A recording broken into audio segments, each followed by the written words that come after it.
Here's the question. Could writing your own will actually hurt your family? You're trying to save money and get it done. I get that. But one overlooked detail could cost your loved ones thousands of dollars and tear your family apart. In this video, I'll show you the biggest DIY mistakes people make when writing their own will and how to avoid them so your wishes are honored and your family is protected. Coming up in this video, you're going to learn three crucial things. First, what the most common mistakes are, the exact missteps that cause wills to fail or spark family fights. Second, how these mistakes can hurt your loved ones financially and emotionally, including court costs, delays, and even assets going to the wrong people. And third, what you can do to avoid these problems, whether you're still thinking about writing your own will or you've already done it and want to make sure it holds up. Imagine spending time and money building a house, only to find out it's not up to code and either has to be torn down or cost thousands of dollars to correct the mistakes. That's what it's like when someone writes their own will thinking they've done everything right, only to leave behind a document the court can't enforce or it doesn't carry out your wishes the way you want it. It's not just wasted effort, it can lead to expensive, painful consequences for the people you care about most. That's why I'm walking you through the mistakes that could cost you and how to avoid them. Let's start with the first mistake, not following legal formalities.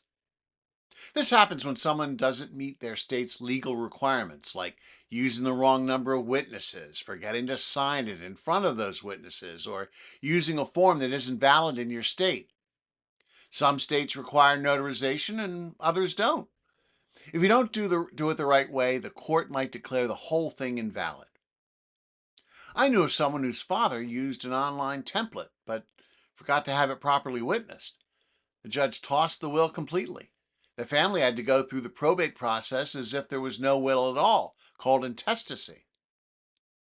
Mistake number two is using vague or confusing language. This happens a lot with fill in the blank forms or homemade wills. People say things like, I leave my car to my nephew, but they had two cars or more than one nephew. Or I leave my personal items to my kids, but don't say what that includes.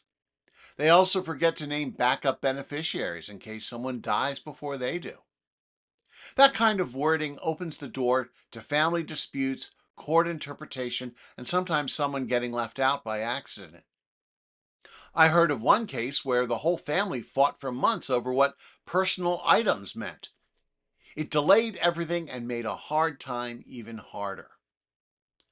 The third mistake, not naming or not choosing the right executor or guardian. Some people don't name anyone. Others name someone who's just not a good fit. Maybe they live far away, don't get along with the family, or just aren't good with details or money.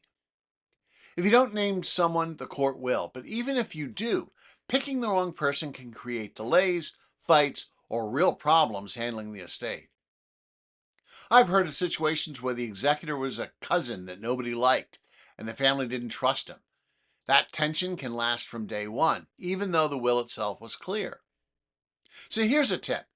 Pick someone who's reliable, emotionally steady, communicates well, and is comfortable dealing with paperwork and money. Plus, always name a backup just in case. Mistake number four, forgetting about non-will assets. A lot of people assume their will controls everything, but that's just not true. Things like retirement accounts, life insurance, or jointly owned property often pass outside the will. And if those beneficiary designations don't match what's in your will or reflect your current preferences or on inheritance, it can cause big problems. You can leave everything to your children in the will, but the life insurance policy still names your ex-spouse. Guess who gets the money? And finally, mistake number five, thinking a will is enough. A will is important, but it's only part of a complete estate plan. You probably also need a power of attorney, a healthcare directive, maybe even a living will or a trust, depending upon your situation. But knowing what not to do is just the beginning. You also need to know what else to do. Even if your will is perfectly legal, that doesn't always mean things go smoothly after you're gone.